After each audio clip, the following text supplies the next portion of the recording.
Happy Sunday everyone! Today in my life bilang isang content creator at the age of 18 cherries, magluluto tayo ng pansit canton with gulay. At ito na nga mga kasisilap, nagigisa na tayo ng bawang, ang bawang na panguntra ng mga aswang at sibuyas, ang pagpaiyak ng ating mga mata.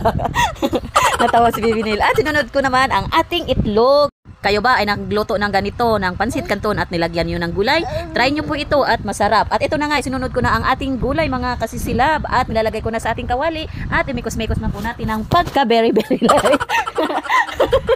Ano ba yan, Bibi Neil? At pagkatapos natin magmikos-mikos mga kasisilab, eto na, luto na ang ating pansit canton, hot and spicy with gulay. Tara, kain na tayo mga kasisilab.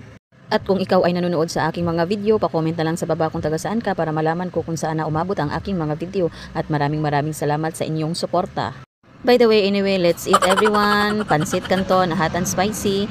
Happy Sunday everyone. Magandang hapon po sa inyo lahat. At maraming salamat ulit sa inyong panonood. Bye-bye!